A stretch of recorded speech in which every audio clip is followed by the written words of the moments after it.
देखिए दोस्तों, हम लोग अभी वर्ग और वर्गमूल सीखेंगे, ठीक है। वर्ग और वर्गमूल यानी कि स्क्वायर एंड स्क्वायर रूट,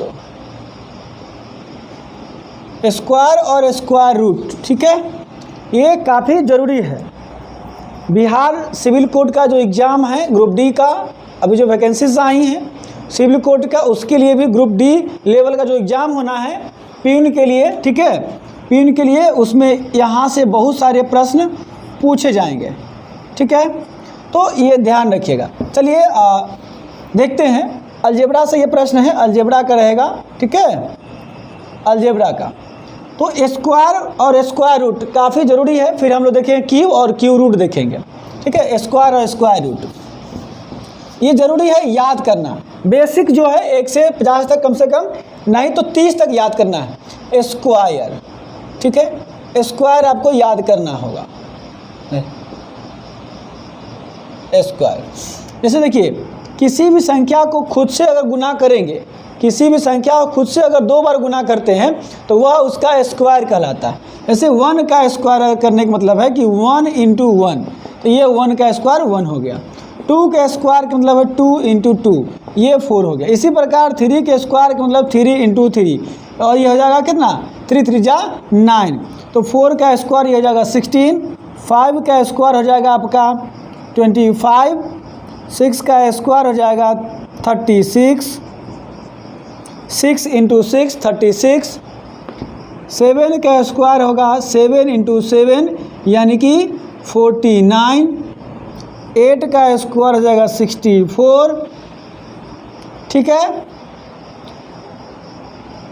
8 के बाद 9 का स्क्वायर 9 × 9 81, और यहाँ पर हो जाएगा 10 का स्क्वायर 10 × 10, 10 10 जा 100, ठीक है। तो ये 100 तक के संख्या का वर्ग हो गए। अब देखिए, इसी से आगे बढ़ाते हुए इसको 11 के स्क्वायर जो करेंगे, 11 के वर्ग जो होगा, स्क्वायर कहिए वर्ग को कहिए, एक ही चीज़ होता है, ठीक है, हिंदी इंग्लिश में। 11 के स्क्वायर 121, 12 के स्क्वायर होगा 144, 13 के स्क्वायर होगा 169, 14 का स्क्वायर हो जाएगा 196, 15 का स्क्वायर हो जाएगा 225, 16 का स्क्वायर होगा 256, 256। इसी प्रकार से आप देखेंगे 17 का स्क्वायर 289, और 18 का स्क्वायर हो जाएगा आपका, देखिएगा, ठीक है, 324, 19 का वर्ग हो जाएगा 361, और 20 का वर्ग जो होगा वह होगा 400, ठीक है। इस तरह से हम लोग वर्ग निकालते हैं, ठीक है। 1 से 20 तक हमने आपको बताया। आप इससे आगे भी 21 का, 22 का, इस तरह से कम 50 तक आप लिख करके प्रैक्टिस करेंगे। अगर आपको इससे आगे भी चाहिए तो मैं आपको अगला स्क्वायर करके आगे बता दूंगा अगले वीडियो में, ठीक है। क्योंकि ये वीडियो लंबा हो जाएगा, इसलिए इसको यहीं पे रोकते हैं, ठीक है। आपको ये होमवर्क दिया जाता है कि आप कम से कम इसमें 50 तक स्क्वायर ज़रूर लिख के लाएँ, 2500 तक, और याद कर लीजिएगा, ठीक है। सभी आदमी याद, सबकी ज़रूरी है, ये सिविल कोड वाले की ज़रूरत है, और क्लास 10th में जो विद्यार्थी पढ़ रहे हैं उनके लिए तो काफ़ी आवश्यक है। तो एक बार इसको देख लीजिए, हो सकता है स्क्रीनशॉट भी ले लीजिएगा और इत्मीनान से इसको याद कर लीजिएगा, ठीक है। देखा, आपने देखा अभी वर्ग देख लिया, वर्ग देख लिया यानी कि स्क्वायर देख लिए। इसी के साथ अब हम लोग स्क्वायर रूट देखेंगे। क्या देखेंगे? Square root. तो उसी का जस्ट अपोजिट होगा, कोई बहुत बड़ी नई चीज़ नहीं है, स्क्वायर रूट, ठीक है। जैसे 1 का आपने वर्ग देखा कि 1 होता है, 2 का वर्ग 4 होता है, 3 का वर्ग कितना होता है 9 होता है, 4 का वर्ग कितना होता है 16 होता है, और 5 का 25 होता है। इसी प्रकार से इसी का जस्ट अपोजिट इधर चलेंगे तो ये वर्ग इसको बोलते हैं, लेकिन जैसे जब ऐसे आएंगे अपोजिट में, जैसे कि 1 का अगर वर्गमूल की बात करेंगे, वर्गमूल की अगर बात करते हैं ठीक है। तो वर्गमूल का मतलब होता है उस पर रूट लगा देना है। क्या लगा देना है? रूट, अर्थात वो जिससे बना है, जिससे वो बना है उसके मूल को लिख देना है। तो 1 का वर्ग तो 1 ही होता है, यहाँ पर कोई दिक्कत नहीं है। ये 4 है तो रूट अंडर 4, तो 4 का जो मूल है, 4 जो वर्ग बना है किससे बना है? 2 से, यानी कि इस 4 का जो मूल होगा वह कौन होगा? 2 होगा। 4 जिससे बना है तो किससे बना है? 2 से, यानी कि 4 का मूल यानी कि वर्ग मूल, चूँकि ये वर्ग है, 4 जो है किसी का वर्ग है, तो किसका वर्ग है? जिसका वर्ग है यह इसका मूल होगा, यानी कि वर्गमूल हो जाएगा। उसका मूल पता करना क्या है? वर्गमूल है। 4 के वर्गमूल कितना हो गया? 2। इसी प्रकार ये 9 है, तो 9 जो वर्ग संख्या एक पूर्ण वर्ग है, जिस संख्या का ये वर्ग है तो उस संख्या का मान है लिखना ही क्या कहलाएगा? 9 का वर्गमूल होगा। तो ये 3 का हो गया। इसी प्रकार से 16 का मूल क्या होगा? यानी कि 16 जो वर्ग है इसका वर्गमूल कितना होगा? तो 4 होगा, क्योंकि ये 4 से ही बना है, ये 4 से ही बना है। ठीक है। इसी प्रकार से रूट अंडर 25 का वर्गमूल कितना हो जाएगा? 5 हो जाएगा, है ना। और भी लिखिए, लिख देता हूँ, आप याद रखिएगा। 36 का वर्गमूल क्या होगा? 6। जैसे 6 का वर्ग आप याद किए थे कितना? 36। अब इसका अपोजिट याद करना है कि 6 का वर्ग हो गया 36, तो 36 का वर्गमूल जो होगा स्क्वायर रूट जो क्या होगा? 6 होगा। ठीक है। 49 का वर्गमूल क्या होगा? स्क्वायर रूट कितना होगा? तो ये आ जाएगा 7। ठीक है, ध्यान दीजिएगा। इसी प्रकार 49 हो गया। अब ये 64 देखिए, 49 के बाद 64 ही एक ऐसी संख्या है जो स्क्वायर रूट है, कंप्लीटली स्क्वायर है। नहीं तो 49 और 60 के बीच में ऐसी कोई संख्या नहीं है जो कंप्लीट स्क्वायर हो, लेकिन इसीलिए इसको लिया जाता है। ठीक है, काफ़ी डिफरेंस है। ये 8 हो गया, और 64 के बाद जो कंप्लीट स्क्वायर होता है वो 80 होता है, 81। इसका होगा 9, और इसके बाद डायरेक्ट पहुंच जाता है कहाँ? 100 पर। और 100 किसका स्क्वायर होता है? 100 स्क्वायर होता है 10 का, यानी कि 100 का जो स्क्वायर रूट हो गया वह क्या हो जाएगा? 10 हो जाएगा। ठीक है। इसी प्रकार 121 का स्क्वायर रूट जो होगा 11 होगा। 144 का स्क्वायर रूट 12 होगा। 169 का स्क्वायर रूट जो होगा वह 13 होगा। 196 का स्क्वायर रूट ये हो जाएगा 14 हो जाएगा। ठीक है। और देखते हैं, रूट ओवर 25 यह भी स्क्वायर है, एक कंप्लीट स्क्वायर है ना। तो इसका जो स्क्वायर रूट होगा वह होगा 15। क्या होगा? 15।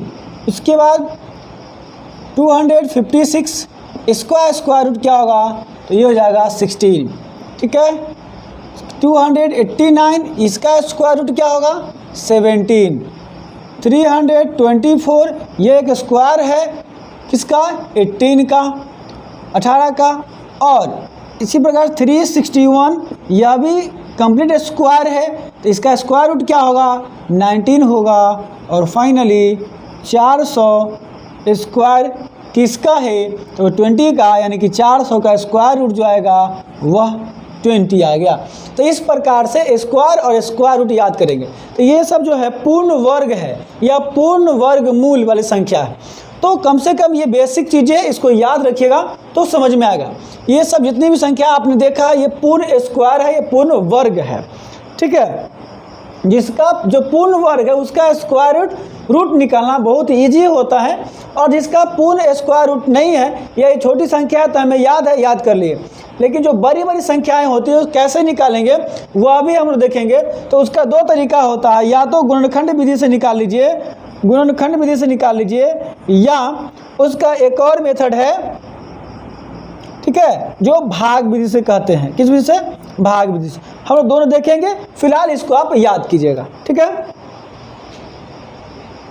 देखिए सवाल है, क्या है? 2 क्रमागत पूर्णांकों का गुणनफल 3906 है, पूर्णांक निर्धारित कीजिए।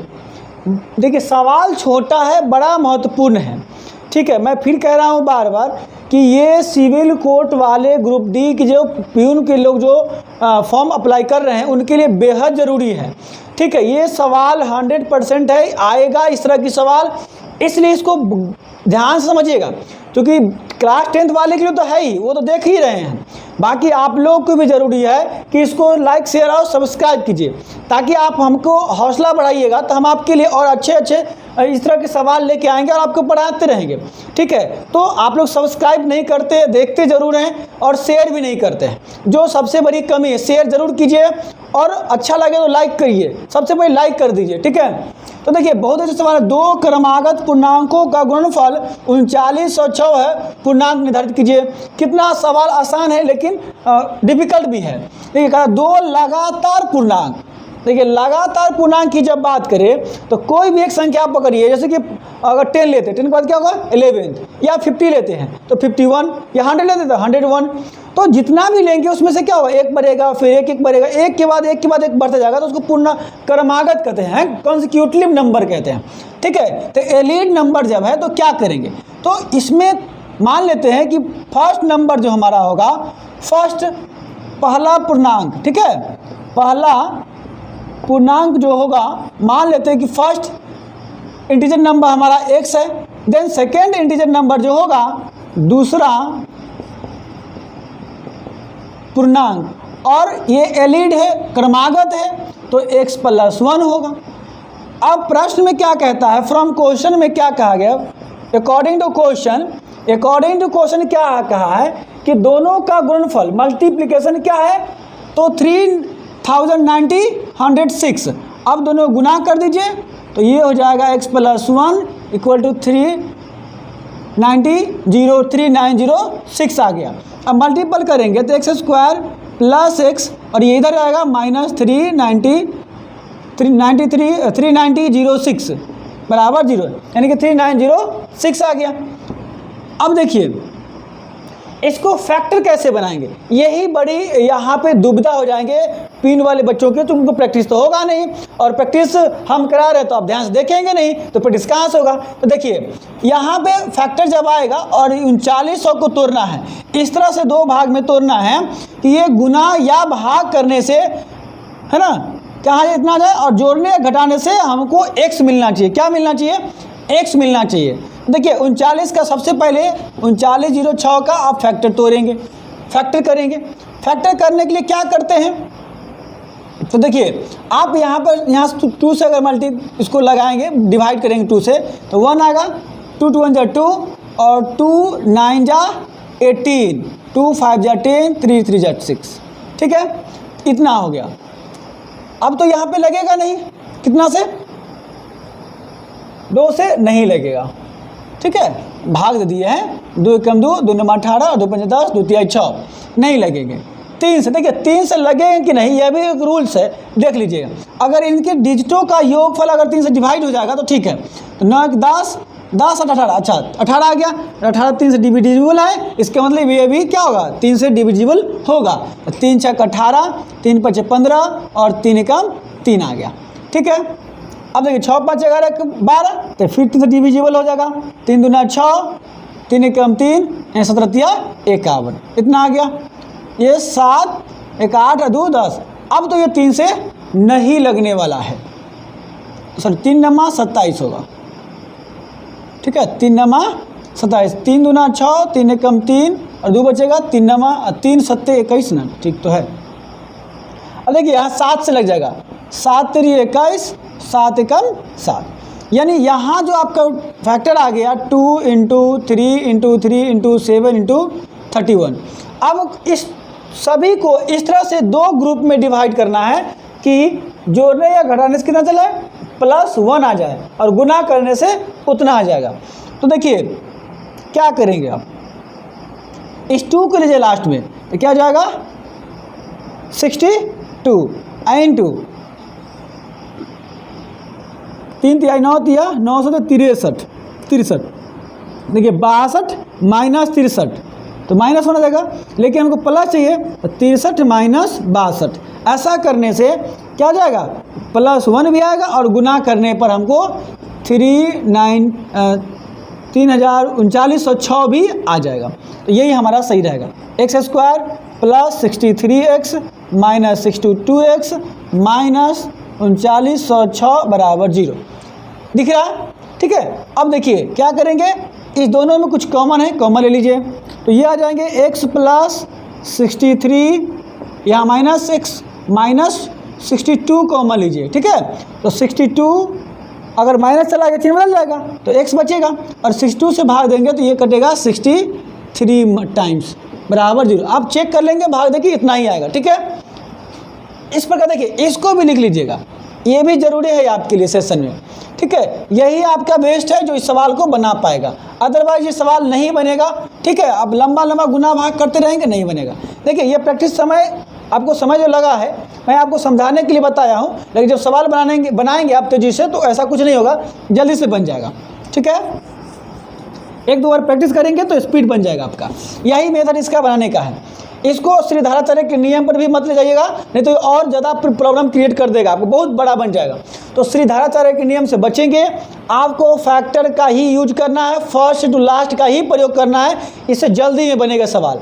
ठीक है, अब दोनों कोष्ठ में क्या आ गया आपका x प्लस 63 और इस कोष्ठ के बाहर बच गया x और उस कोष्ठ के बाहर बच गया सेकंड कोष्ठ में बाहर में 60 माइनस 62 बराबर 0। अब दोनों को अगर बारी बारी से 0 करेंगे तो क्या हो जाएगा x माइनस 62 बराबर 0 यदि करते हैं इसको। ठीक है, तो x बराबर क्या जाएगा 62, यदि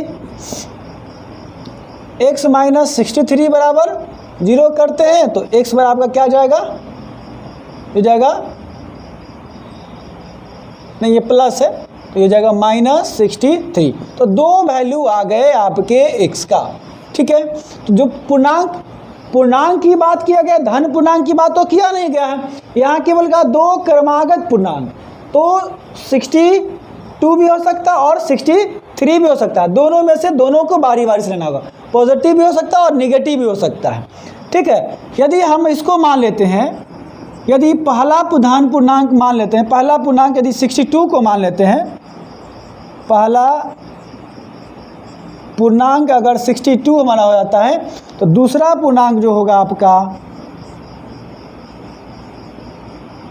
वो क्या जाएगा x प्लस 1 हो जाएगा। क्या जाएगा x प्लस 1, तो इस तरह से 63 हो जाएगा। तो 62 और 63। लेकिन अगर ऐसा नहीं होता है आपको, अगर ऐसा नहीं होता है कि अगर पहला पूर्णांक अगर आप मान लेते हैं, पहला पूर्णांक यदि ले लेते हैं आप, है ना, अगली कंडीशन में अगर बात करते हैं कि अगर हम पहला पूर्णांक, ये दूसरी बात है, ठीक है, ये समझा देते हैं, लिख चुके हैं आप। अगर माइनस 63 ले लेते हैं, माइनस 63, तो दूसरा धन पूर्णांक जो होगा तो माइनस 63 प्लस 1 यानी कि माइनस 62 हो जाएगा। तो ये दोनों तरह के आंसर हो जाएंगे। अतः आपके जो दो क्रमागत धन पूर्णांक होंगे वह 62 एवं 63 या माइनस 63 और माइनस 62 होगा। ठीक है, इस प्रकार से आपके दो आंसर होंगे। ठीक है, और दोनों सही है, दोनों क्या है, सही है, क्योंकि यहाँ पे केवल दो क्रमागत धन पूर्णांक की बात की गई है, न कि धनात्मक और ऋणात्मक की बात की गई है। ध्यान से देखिएगा। ठीक है, तो लिख लीजिए।